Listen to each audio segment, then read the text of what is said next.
Assalamu alaikum rahmatullah, and welcome to another episode of A Piece of Cake. We apologize for the 2 week absence, but a lot was going on. But we're here, we're back, and there is my brother over there, Brother Anthony Abdurrahim Green. Greet everyone, dear sir. And yes, assalamu alaikum everyone. And obviously there's Abdul Haq Baker. I don't think we need to introduce, bro. Like the people who are watching us know who we are. I think we've done that. But no, it's just nice. It's nice to hear the ring to your name and whatever. All right, bro. No. So what are we talking about today, bro? Today it's going to be a very serious focus, I think, very important. And we're in Black History Month, and I want to speak about that and the tokenism of that to an extent. However, yeah, exactly. So let's just get right in there, bro. What is this Black History Month, bro? What is this pandering to minorities, bro? And like, see where it's gone, right? You start with Black history, and you end up with LGBTQ plus 312 345. Well, I want to be a cat and I want to be a bunny. So it all started there, and it's ended up, like, if Tommy wants to be a cat today, he can be a cat. I won't put them together in that way. I hear what you're saying. People have though. No, you have. That's what they're doing, isn't it? Yeah, the usual hijacking. We've seen this from the civil rights movements of the 50s and 60s. But I think that with Black History Month, I've got mixed feelings about that, in the sense that why do we need to designate a month to Black history? I do understand it, because I think that when you look at what's happening in the world today, yesterday, there's always an overlooking or a diminishing, a dilution of Black causes, always, and they're always tokenized. So I can understand it started in America. They hold it in February. Canada does likewise. The UK does it in the 80s. I think it's ironic that Black History Month coincides with the last day of October, which is Halloween, and you and I know the purpose and origins of Halloween. It's probably not ironic at all, bro. Probably all on purpose. I wrote recently about it, and I'm thinking they should put those dates together to see the horrors that were inflicted upon Black people. Yeah. My thought is, I think that's something that they should consider if they want to do something very significant in this particular month. But I feel now, not only about Black history, consigning it to slavery. There are those who are looking prior to slavery, what preceded slavery, because amongst the African nations, amongst the Latin Americans and the brown peoples of the world, there is a great history from which European history emerged, and as you well know, and the hegemony that is there amongst Europeans and imperialism emanated from a lot of what they stole, pillaged from brown peoples. But it's not to hold the month in that respect. I think we should also be looking at Black future. And I wrote an article, Black Future Advancing Initiatives, because I think it's now high time that momentum is increased, whereby Black excellence has to move to the stage where it's competing with whiteness, with white imperialist institutions and standards, and meeting them and excelling beyond them, as was once the norm. So when I'm talking about that, Abdurrahim, I just want to go very quickly on that, because I want to look at, for example, let's talk about apartheid and how that is viewed today and how it was viewed yesterday. You were probably supportive of fighting against apartheid in South Africa. I was supportive of that. Many from different ethnicities and backgrounds were. And when we look at, we all laud Nelson Mandela. We all laud ANC and the achievements that they made, not talking about so much now, but in their struggle against what was oppression, which was clear oppression. So let's look at standards with regards to apartheid. There are still apartheid states and regimes today, but there's a different emphasis and focus as it relates to whether it's considered apartheid in one instance. Can you start by defining apartheid? What is apartheid exactly, bro? Apartheid is, I'm using my words now, is the subjugation and classing citizens as second class, while a particular ethnicity or race, if you want to use that term, are in dominance in society, and the laws and legislation show preference to that minority or to the dominant ethnicity, whereas there are secondary laws that confine others, whoever the others are, to second-class lifestyle, citizenship, oppression, denigration, all of that. And the second class serve that first class. I see. So, well, I mean, it's not like even an issue that there's going to be much debate about the fact that that's just a bad thing. That's not a good thing to have. So that's good. So obviously South Africa was but they were self-professed apartheid state. They didn't even hide it. They didn't even deny it, right? They were full on, in your face, committed to apartheid. I guess, are they the ones who even came up with this terminology? Did they? Well, I mean, I don't remember them ever being even embarrassed about them calling themselves and instituting this as a policy. So others supported them. Others, Margaret Thatcher supported South Africa. King Charles, even with these visits down there, there was tacit approval. Yes, you're right. They were unashamedly apartheid and we saw, blacks drinking in particular confined areas, whites having privilege on particular beaches and the like. And just because you don't call yourselves apartheid, that doesn't mean you're not an apartheid state. There are disparities. Of course, I can understand that. I'm just mentioning the point that in South Africa, the whites were very clear about it and very, very explicit. They didn't even bother trying to cover it up with any sort of decorations or sort of padding or anything. They were quite in your face about it. And they called anyone who opposed them terrorists. Nelson Mandela was once considered a terrorist because of his resistance and resilience to the apartheid regime.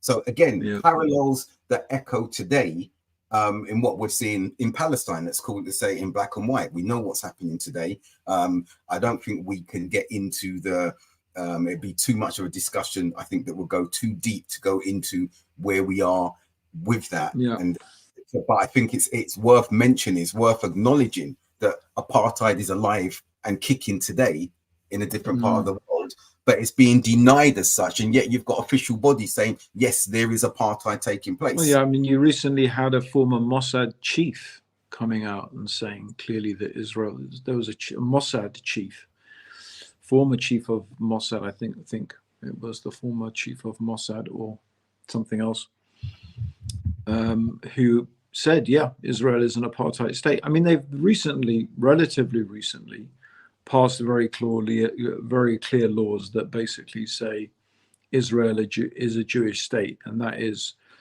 with the express purpose of making it legislatively impossible for Palestinians to get power in. So that I mean, this decimates the claim that this constant thing we've kept hearing, Israel is the only democracy in the Middle East, which is obviously clearly ridiculous, right? In the light of in the light of laws that have been relatively recently passed, making it clear that it always has to stay and must stay a dominantly Jewish controlled state.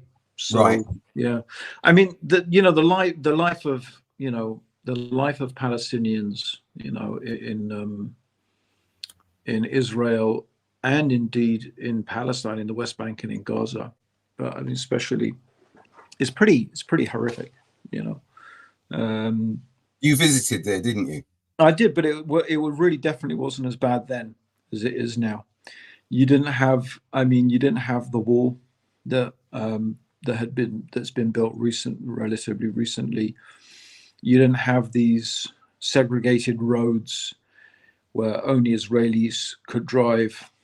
I mean, you did probably have compounds and stuff like that, but it certainly wasn't on the level that it is today. It's just present modern day, like the way it is today is a completely different ball game. But it was pretty horrific. I mean, when I visited, I visited Palestine. I don't even remember the dates. It must have been what, 1986 or something like that, 89 maybe. I'm sure I can find the exact. I'm terrible with dates, but it was just after the first Intifada, and I think the thing that sparked our visit. So Yusuf Islam was the one who initiated it, and there was a bunch of people there. There was Yusuf Islam, Ibrahim Hewitt, the two prominent guys that I remember. Yusuf, I don't even know what's happened to him. Ibrahim is still doing his stuff, mashallah. Another brother, Sahib Mustaqim Blah, I don't remember what's happened to him. There's a bunch of anyway, mostly British Muslims, and some have passed away since then. But anyway, it was I think a 2-week. We went around bits of Palestine and bits of Israel, and we went to Gaza. Went to the West Bank. We're in Al-Quds, prayed in Masjid Al-Aqsa. But the first thing I remember, Abdul, was quite shocking. Is that our first day, our introduction, was that we went to a hospital, and it was shocking. It was like a war zone, and it was a kids' hospital. So this was a hospital that it was just for children, and I still remember seeing this brother who had been run over by an Israeli Jeep, young, 16-year-old, 15-year-old kid, run over by an Israeli Jeep. And there was stitches in his body literally from his rib cage all the way down to his abdomen and across the bottom of his groin, like a huge L shape. And it was just stitches, huge. Like it was something like from Frankenstein or something.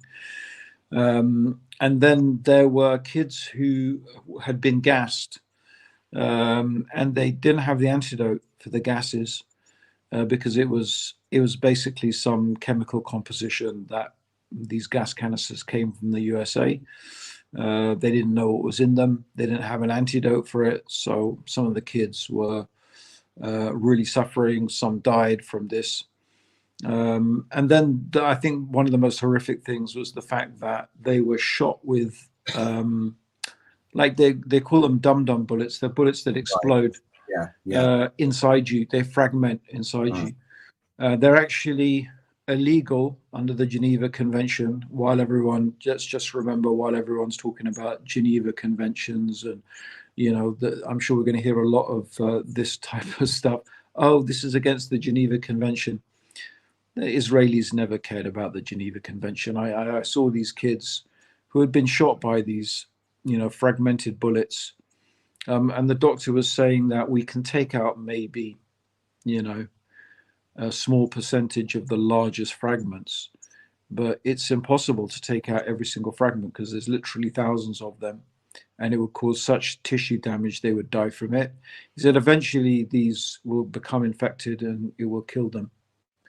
In 30 years time they will die from these wounds, but it's like long, because those bits of shrapnel, those bits of bullet are inside you, and then they start affecting your system. These are kids. These were, like kids 4 years old, 7 years old, 10 years old. So, I mean, this was years and years ago. This was in the 1980s. This is what we were seeing. So this whole idea that somehow the Israeli army is some ethical, force of, ethical army, it's just nonsense. What we saw was on your trips. on the trips, how did you feel how did you see the Palestinians living their existence? Tell us a bit about that. What we saw was a lot of people living in real poverty. I remember this one woman, we visited her house. It was just a mud house, really, and there was a big pool in the middle of one of the rooms, which just had a big pool of water in it.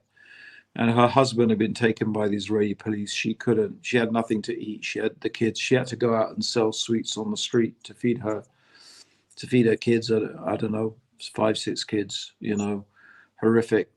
I think one of the things that really, probably the thing that had, really stuck in my head and had a huge impact on me was we visited the home of a family.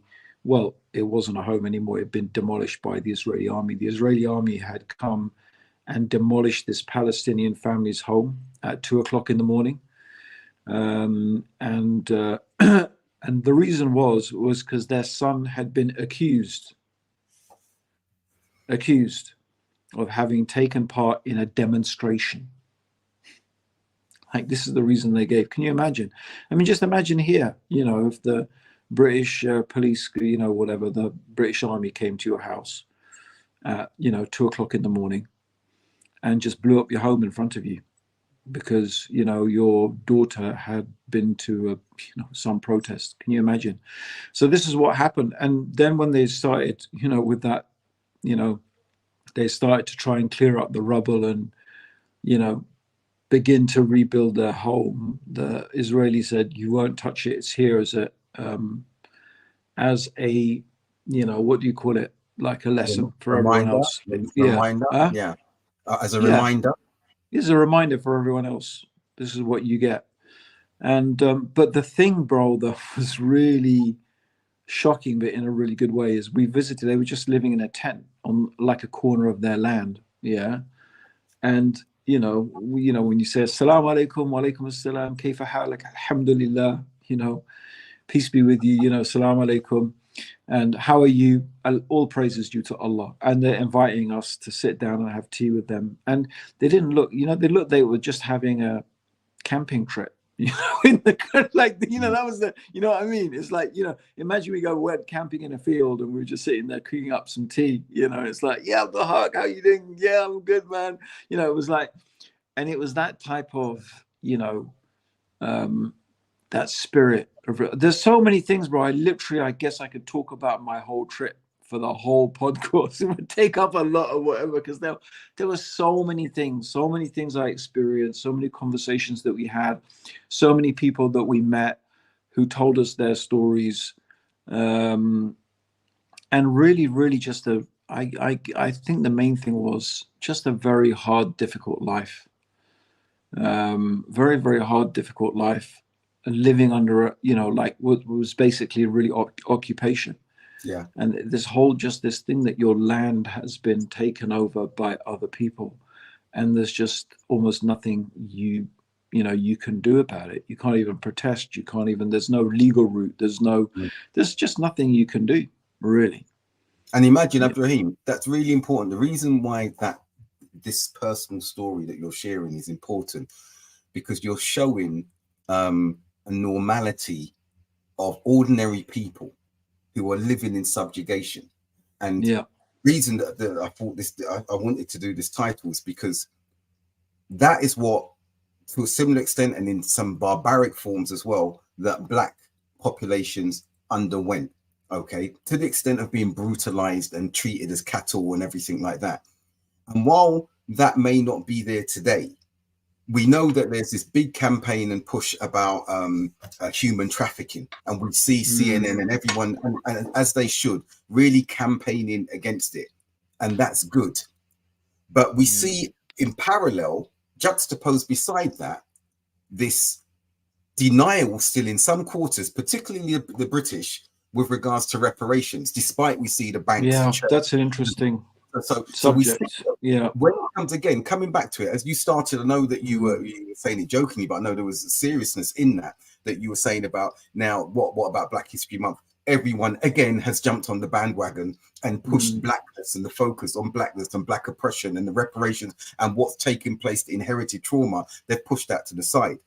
So you speaking about going on a trip to Palestine, meeting normal, regular individuals who are living in abject poverty, and it's the most densely populated area on earth, okay? The most densely populated area on earth. And you then look at the maps of what they once had to what they have now, and you use the term occupation.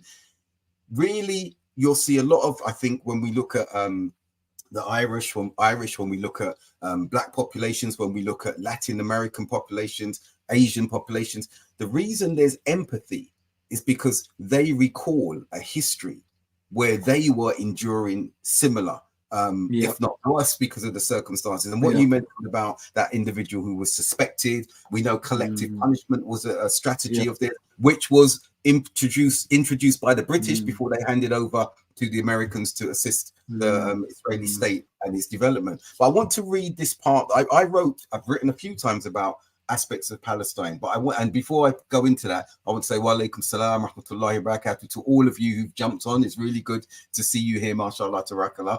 But what I want to mention, Abdurrahim, is just to show some of the things that I'm just going to read an excerpt of what I wrote 7 years ago. And I wrote this, the article's The Flying Elephant in the Room. I wrote it in June 2015. A two-state solution continues to be touted by the US and the West as the only alternative for peaceful coexistence between the Jewish and Palestinian populations. It is a proposal that maintains traction even among sections of the Arab world. In contrast, Benjamin Netanyahu and his present government continue to maintain their obstructive stance towards this solution. We would do well to remember that there is an elephant in the room, but unlike Dumbo, the friendly flying character who is fictitious, this one is more ominous and real. Those involved in trying to change the Middle East political landscape by applying ill-conceived policies and practices can no longer ignore the devastation that has been wrought in that region. The double standards implemented across the Middle East have contributed to the heightened security status many of us now face within our societies. And I mentioned Tony Blair at the time. Tony Blair finally resigned as Middle East peace envoy, and hopefully other statesmen holding similar positions of influence will also take their leave. Final sentence. Indeed, they are creators of some of today's monsters. If the hovering elephant and its surrounding issues had been addressed more emphatically and fairly in the past, there would be no beasts to fear. We would then be assured of a more peaceful sleep, as opposed to the living nightmare many of us now have to endure. That was 7 years ago I wrote that, Abdurrahim, and I believe it still applies today. Look at the nightmare that's taking place at the moment. And let's be clear. I want to be really clear in this. We know from the principles of the Sharia and the Deen to attack innocent civilians indiscriminately, destroying buildings, houses, everything like that. We know that's not from the principles of the Deen. So let's put that clear. But at the same time, I want to say, because you'll have those saying, oh, they're not speaking for Palestine. No, we're not speaking against Palestine here. We're speaking for Islam in this instance. But at the same time, while mentioning that, we've got to be really clear. I was having a conversation earlier with a close brother. There's no smoke without fire. There is no smoke without fire. I say that, but I say at the same time, two wrongs don't make a right. Yes, two wrongs they will never make a right. So what we're seeing today that's playing out, you're going to see many on particular sides of the fence. I will say clearly, yes, the Palestinian cause is one that we support, though, and we have to differentiate, as we've been doing for years now. We are not anti-Semitic, but being anti-Zionist does not equate to being anti-Semitic, and being pro-Palestinian does not mean pro-Hamas. And I'm saying that from my perspective really clearly, because you'll see that individuals and entities want to obfuscate those demarcations that I've given to then shut down the discussion unless it's pro-Israeli. So my thing is, we've got to be very, very careful on the language that we use, the nuances that we use. And what's got to be at the forefront for us as Muslims is, what does the religion say? So those who may say, oh, this is a good thing, what does the religion say? It doesn't say that. Those who say it's a bad thing and these individuals should be grateful for the lot that they've got, what does the religion say? It doesn't say that either. Nuance is really important at this point. And if we don't know, Abdurrahim, because what I've said there, I won't elaborate upon, because I'm not one of knowledge to know the deep histories, the trajectories and everything like that. If we don't know, don't discuss. And many of us may want to discuss beyond what I've discussed. Why? Because of opinions, self-opinionated ideas and perspectives, and because of this social media edutainment crisis that we find ourselves in as Muslims. Every Tom, Dick and Harry, so to speak, is speaking without knowledge. So I can only speak within that remit that I've spoken. That's the knowledge I have. But we only have to look, and we can draw parallels. Oppression is always clear.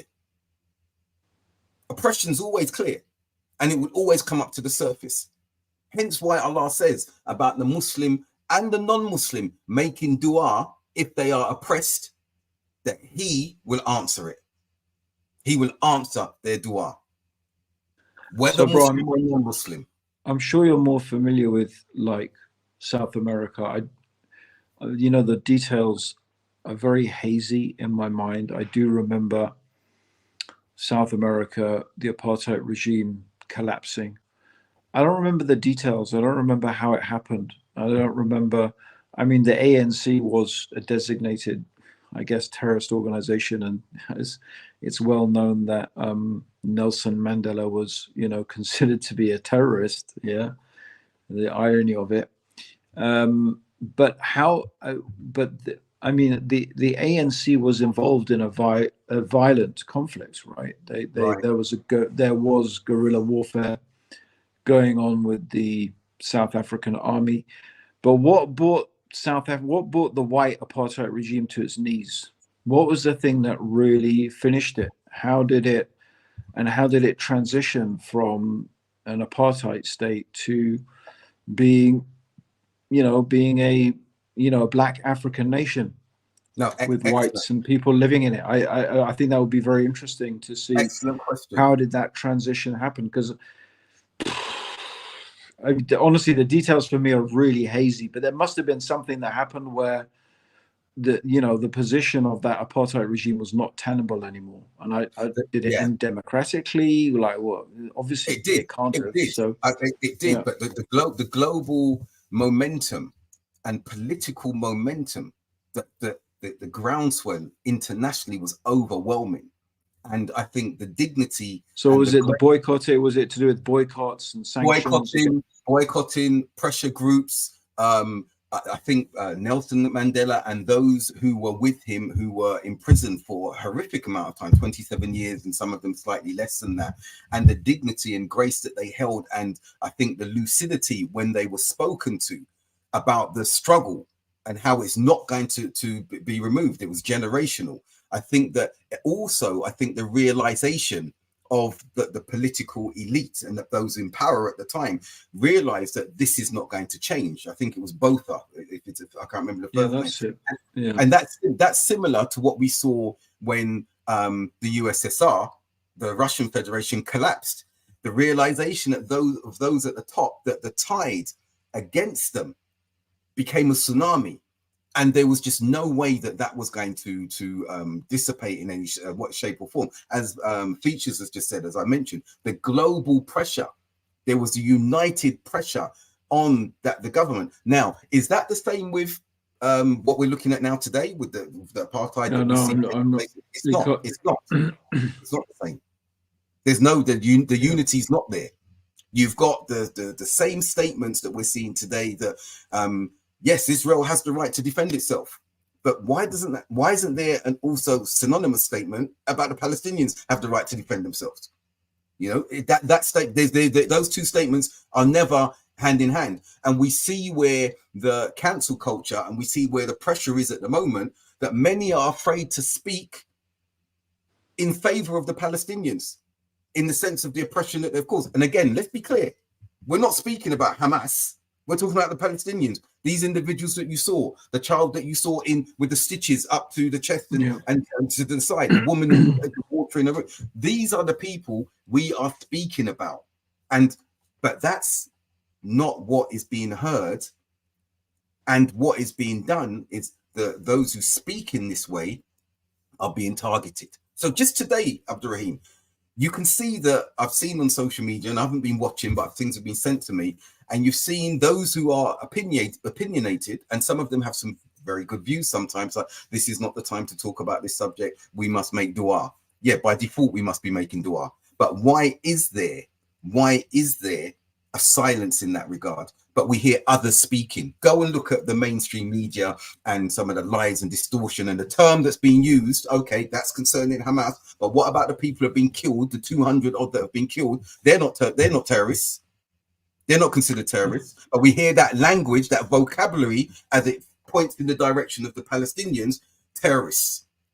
Victims, no. What I'm saying is, we should be fearless in pointing to the truth, whichever way it lies. Again, I think the thing is, you know, if we're going to be fearless about pointing to the truth, yeah, you know, I have some, I could say some pretty controversial things, to be honest, right? I know you can, yeah.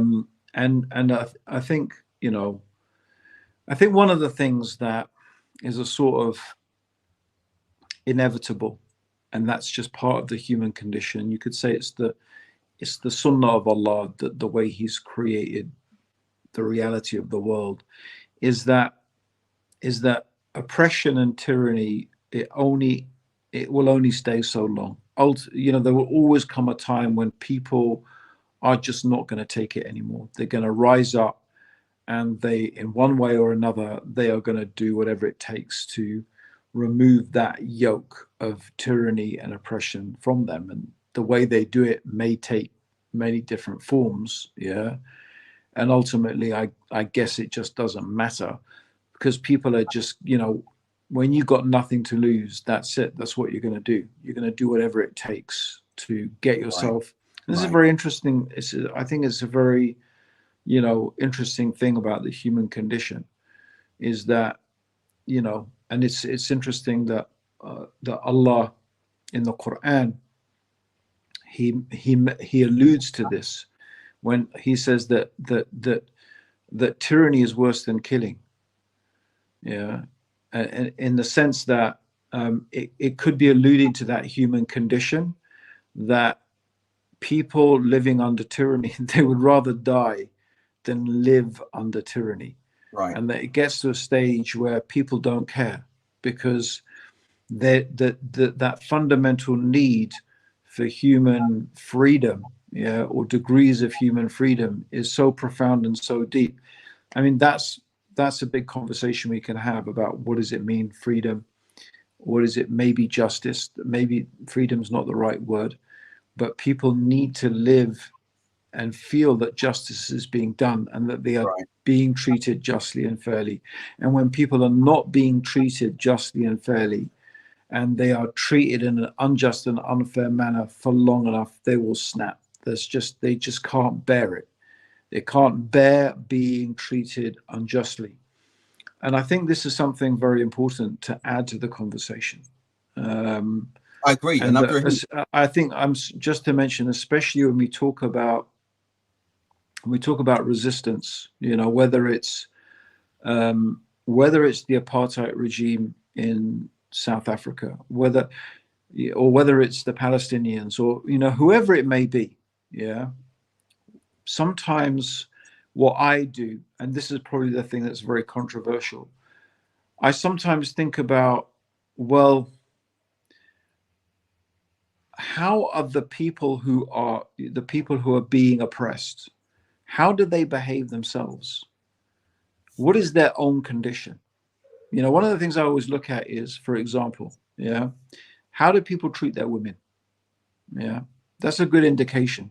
A good indication of the condition of a society, yeah, and to see whether they are really tyrants or not. Yeah, because it's ironical, isn't it, that you complain about tyranny, but you yourself are a tyrant.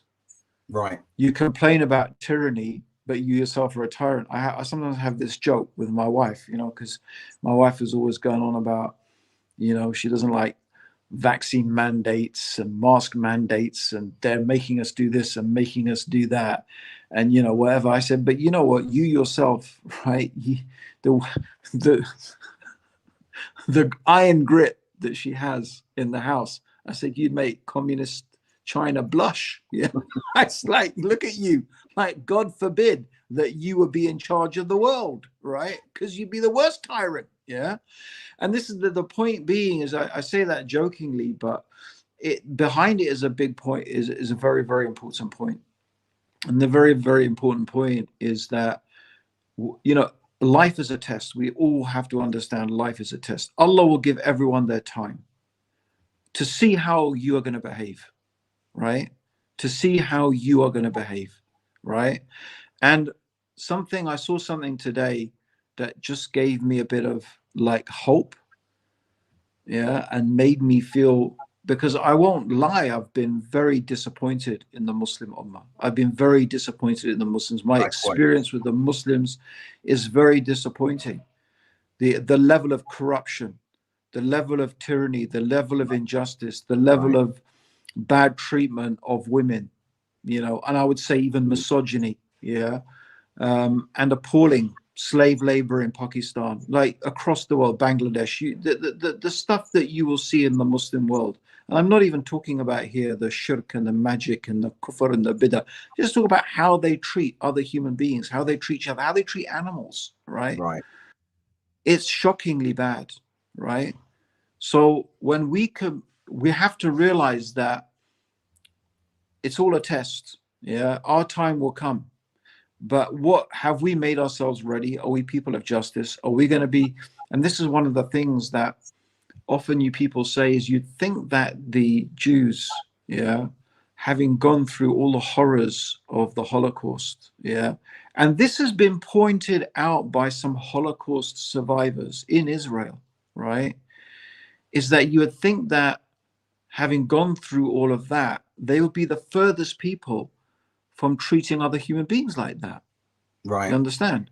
Like, wait a minute, you went through all of this horror, but then you are going to start treating Palestinians in some sort of similar way to the way that you were treated, right? I'm not saying exactly, but some of that, like even this is some Holocaust survivors pointed this out. I'm not saying it like it's me. This is what they're saying themselves, is that some of the things that is happening to the Palestinians reminded them as Jewish Holocaust survivors of what they went through themselves, right? But that's the test, isn't it? That's the test. And this is a test for my brothers and sisters as well, wherever they may be, right? Is that when we're fighting against tyranny and oppression, that when the time comes for the switch, and it will come, it's always going to happen. That's just history, the inevitability of history. What have we got to show? What are we going to do? How are we go? What etiquettes, what manners, what sense of justice are we going to display? I think by and large, historically, mostly, not all the time, the Muslim Ummah has stepped up to the mark, mashallah. I think they have, right? I think they have, and I think history bears witness to it. And we can see how well Jews were treated in the Ottoman Caliphate, for example, how they were welcomed, they were treated, they were embraced, incorporated, right, into the whole society. And even Jewish rabbis were, writing, tell everyone, come and live in the Ottoman Empire. These are lands of freedom for us, right? Even in Muslim Spain was the golden age. The great Jewish scholar Maimonides was writing in Islamic Spain. And it was just considered the golden age of a golden age for Jewish theological and intellectual development. Right. So I think that, and I'm not just saying this in terms of the Jews, but I think the point is that we like I said, I just want to finish by saying that I did see this clip. I don't know if anyone's seen it, of these of a Jewish woman, just what's happening now, that she was super distressed with her two children, and the person was saying, don't worry, calm down, we're not going to treat you the way that we've been treated, we're better than that. So that inshallah, I hope that when the victory comes, that will come for sure, against all tyranny and oppression, it will end. But I hope that we're ready to, the Muslims are ready to step up to the mark and show justice, and not to do what the very things that you were complaining about that were done to you. Abdurrahim, I think what you made some really good points there, and that last point I'll touch upon. Yeah, I saw that video clip of the petrified Israeli woman, Jewish woman with her children, and the Hamas individuals, Palestinians, saying to her, "Don't be afraid." We don't know if they were Hamas. We don't know who they were. Well, whoever they were, but we're assuming that, I would say, from assumption. But yeah, they were saying to her not to worry or anything like that. And from that perspective, they would know what fear looks like, because they see women in Palestine facing that almost daily. But moving back to what you were saying about oppression and but it nature, takes, you know, it takes, sorry, I've got to say, bro, it takes some special level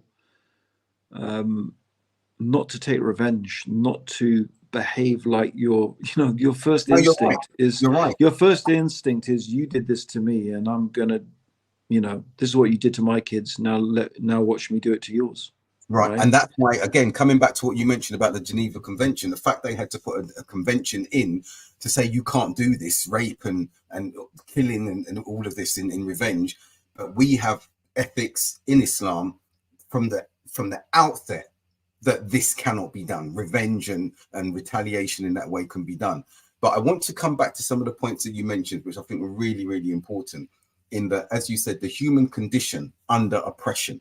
Okay. And we've seen that when we see the oppression and what was done with Black Africans and their descendants, when we look at that 400 years and a child is born into slavery and they are mated according to animalistic tendencies because they want to secure their commodity in that particular regard.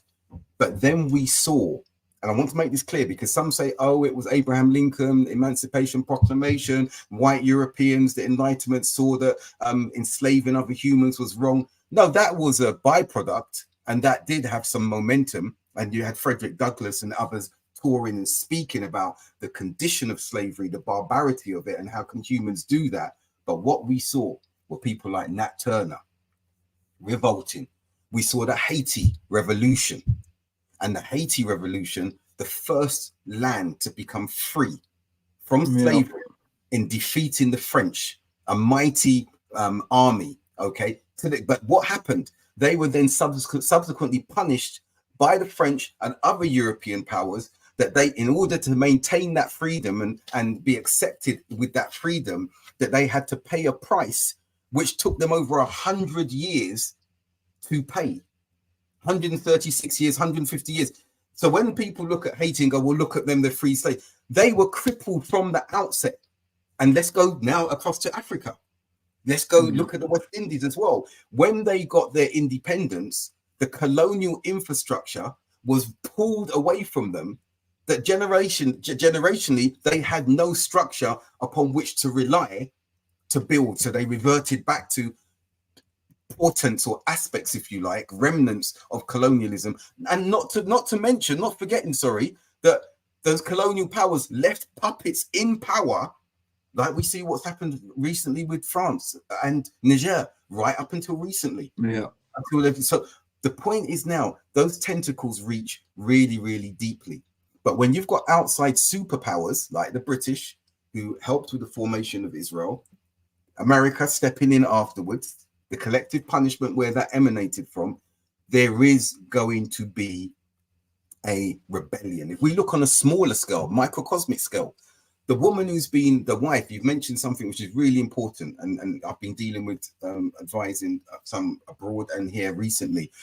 The wife who's been oppressed, Muslim or non-Muslim, oppressed, beaten, brutalized, psychologically traumatized, there will be a point where she snaps. And the response from her snapping, if it's not escaping and getting home, might be escaping from the home, may be a very violent one. We've seen individuals killing their husbands, and I'm not advocating that for any sister or woman who's going through that, but killing her husband in fear of or having enough of that violence of the mind, of the body, of the soul. And they've walked free from court because when the circumstances have become clear that that individual was oppressed reprehensibly for years, and they just snapped. Happens to some husbands as well who've been in that. So what you're saying there is very, very key. So I think that when we look at South Africa and what took place there, when we look at some of the examples that I've given with regards to emancipation of Black people, we have to look at what were those triggers that finally said enough was enough. And we have to ask ourselves in the contemporary age, when we're looking at these things here now, is it time that those who are supporting oppressive regimes start looking at triggers to say, let's look back historically. We need to start looking at this more seriously.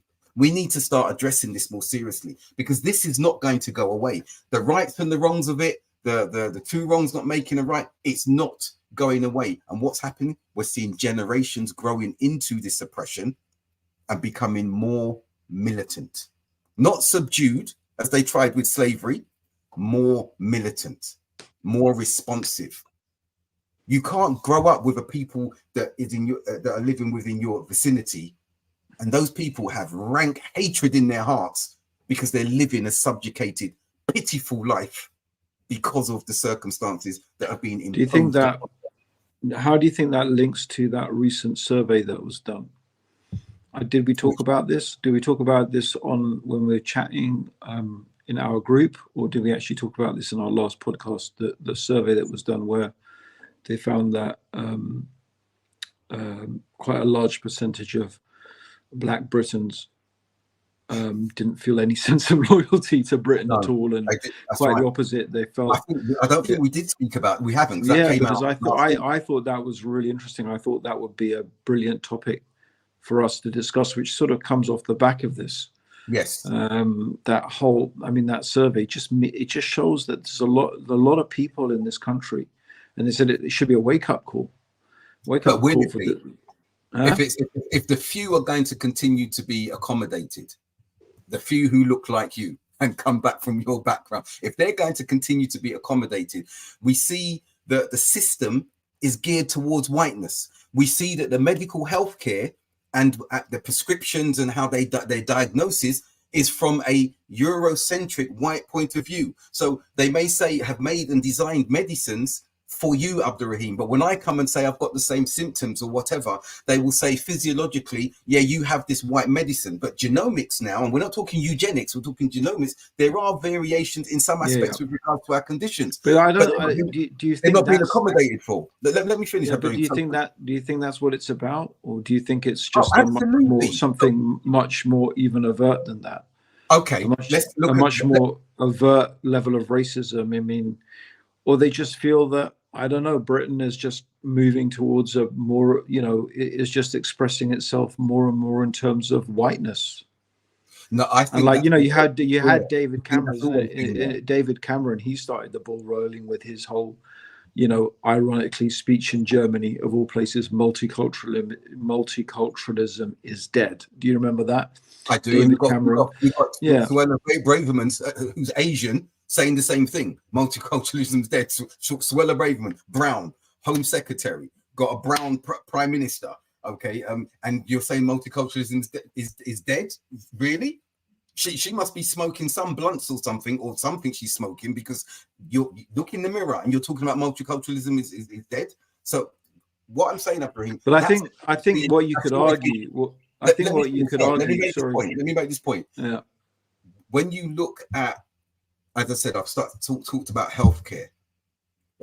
Octavia says Cruella Braverman. I rather say Suella Deville. Remember Suella Deville, 101 Dalmatians? That's how I see her. But the point is, when you look at how everything's geared, it is towards whiteness. It's been something that's foundational. It's in the infrastructure of the Rahim. But it was built upon, when you look at the experiments that will be taking place in America, black bodies being experimented on, Native Americans being experimented on, in Asia, the same thing. So on private parts, and then, and like for example in the UK and America, experimenting without anesthesia, without anesthetic, on black bodies, female bodies, and then adjusting the dose for the white fair ladies, because they realized that the pain and the barbarism of the things they were going to be doing with regards to their private parts, with regards to internal organs, would be the white body was too fragile for it, but the black body could cope with it. Come on. And this is some of the medicine we're looking at today has emanated from that perspective. So for example, Ibrahim, none of us thought anything. I'm talking about as a black man, when we used to have a cut and we'd go and buy plasters, and we'd have this pink strip on our arm.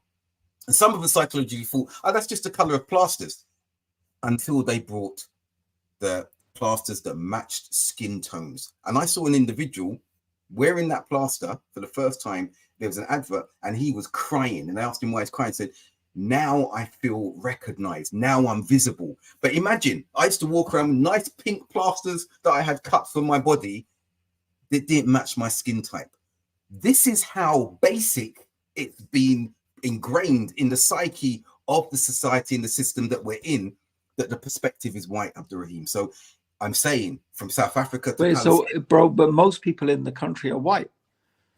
Okay, that's fine. Most people are white. Okay. I mean, that's just the way it is. Like, no, because if we're saying we're multicultural, and remember, they're not. They're saying we're not multicultural. And which what I want to go back to, and the point that I want to go back I would say one thing. Yeah. In you saying that most of the people here are white, I agree with you, but let's not forget this: we're here because you went over there.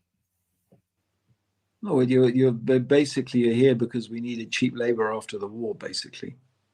That's a good point. Yeah, but yeah, we needed cheap labor after the war, so we bought a load of people from Jamaica and from Bangladesh and Pakistan, brought them over to work in factories because there were a lot of white people were dead from fighting to rebuild wars. The country, the NHS to rebuild the country. Yeah.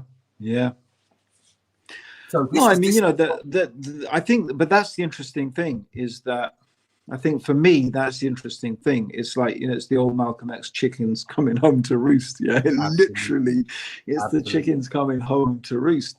And it's, and I think that's what's interesting is that, I know certainly from the Pakistani Indian community, having lived amongst that community, and that's what I'm more familiar with than anything else, is that there is a very strong theme that you came to India, you pillaged our lands, now we're coming to England and we're going to milk the cow and we're going to take everything we can. And I think that's why a lot of Indians are chuckling about Rishi Sunak, because these people don't care. They're just pillaging the country.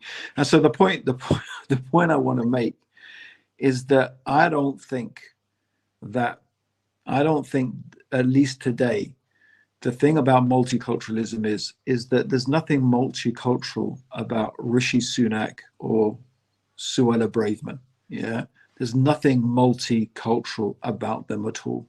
Yeah, you mean their policies? They are a member of the elite. Yeah, yes. And for the elite, the only really important thing is, above everything else, money and your access to money and how well and how ready you are to serve the interests of that moneyed elite. And as long as you're ready to do that, and as long as you're ready to play the game, they don't care what color you are. They don't care if you're black, if you're white, you're brown, if you're green. They don't care, right? Their fundamental thing that they can care about is power and control, right? That's a good point. So I think this is what's really interesting is the Conservative Party seems way more willing to embrace people of different color and there's more women, more people of color in their cabinet, because they share one very, very clear goal, and it's all about getting rich and money and power, right? Would you say that's also post-colonialism as well? Because they the Shaiwalas and you used to have Sam. No, I don't. I think there was. I think it's a bit more nuanced than that. I think there was a time. I think there was a definite. So if you look at the early stages of the East India Company, and so they were intermarried. So they went to India, they intermarried, they married the daughters of Maharajas. They intermarried they dressed like Indians. Yeah, they were there to trade. They made lots of money. But then when the Raj took over, so when it became the Raj, and when the East India Company, you could say more or less, became nationalized and got taken over by the crown, then with this, gradually, bit by bit, came this racial, religious, Christian evangelical, plus as well this racial dimension that sort of changed the nature of it. Right. So, and then I think that you look at if you look at the British Empire, then there was this whole racial. I mean, it's very interesting. I keep telling everyone to listen to the Empire podcast. Is so fascinating because they were talking about exactly this. Like, weren't British people shocked about what was happening in Jamaica on the plantations, right? And it seems that genuinely most of them didn't know. They had no idea. Right. And when they began to find out, they just were actually quite shocked and a bit disgusted. And they were talking about this book that became a huge bestseller, which was a driving force behind the whole, the whole anti-slavery movement. I mean, I don't know, we all, there's a classic term, isn't it? Whitewashing. We like to whitewash anything.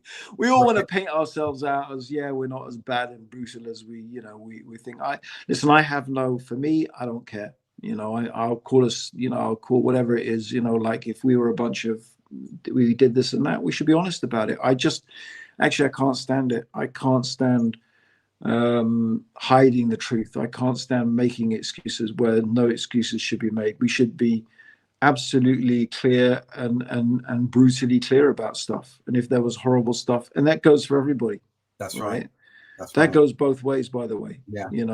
So in Black history, you should study great things about Black history, but you should also study the fact that, well, there were Black rulers who were involved in the slave trade, and they were the ones who were selling other Black people to the white people as slaves, and quite happily doing it and making huge amount of money out of it. Okay. That's right. So there was that as well, right? It doesn't excuse anyone, and it doesn't excuse the slave trade. As I said earlier, truth, even if the truth in some instances is against us from the position that we're standing in, we've got to acknowledge it. We're not all right all the time. I feel what you're saying is spot on in that respect, and that's why I think. I mean, I studied history in university, Abdul Haq, and one of the big reasons I gave it up is I just couldn't relate to it. I just thought all of this, all I'm studying is white European supremacy. It's like it wasn't history to me. It wasn't history. It wasn't the story of humanity. It was a very, very perverted. I just got so fed up of it. It's Eurocentric. It wasn't really history to me. It was this Eurocentric, quite perverse Eurocentric view of the world that I personally thought was really just sick, right? Like, no, what business has that got being taught in an academic institution? Like, it just insults the concept of academia. And so rather than having a month of Black history, to come full circle to where we started, rather than having a month of Black history, what we need is we need history to be taught as history. We need to teach history as the history of the human race, with all our follies, with all our, good points and our bad points, right? And it's there amongst everybody, but we should not be whitewashing stuff. We should not be glossing over it because we feel embarrassed about what we've done. We need to confront it head on, because what's the value of studying history is hopefully so you can do something to avoid repeating the same mistakes and doing the same things. And it should be something that elevates us and hopefully, which is, by the way, I have to mention, sort of is one of the big disappointing things I found about the Empire podcast with my ex-classmate. We went to school together, William Dalrymple, is the real failure to tackle the present Hinduvar government in India, and talk about whitewashing, and just really glossing over how absolutely awful that government is, and how horrific the Hinduvar and full-on fascist they are, and they're heading for a genocide of Muslims there in India, right? So there is a bit of that as well. I just think it's sort of me. It's ironic that I'm listening to a podcast where they're talking about all these horrible things in history, and didn't they know that this was happening? At the same time, while all these horrible things are going on in India, they're doing exactly the same thing. It's like, wait a minute, Dalrymple, don't you know what's going on in India? And yet you had a whole podcast and you just couldn't deal with it, and you couldn't call Modi and his government out for what they really are. It's just, just keeps on repeating itself, bro. That I think that selectivity is there in a number of areas, as you've answered and elaborated upon. And again, when we see, I think I call it brownwashing, some of what you've described. When we see from Islamic history now, again, blackness is marginalized. Again, yet the first Islamic state yes, was in Abyssinia. Okay, True. the first head of state as well was in Abyssinia. Okay, the Negus. But when we look at that, when we look at the milk mother of the Prophet ﷺ, what was her ethnicity? One of his wives. Yeah. All of this we see that no, Islam, yes, the language, the vernacular was Arabic. We know that, mashallah, Allah builds in the Quran. But when we're looking that we hear about Salman al-Farsi, who was, bro, even deeper than that. I've got to interrupt you. Even deeper than that, where's Hajar from?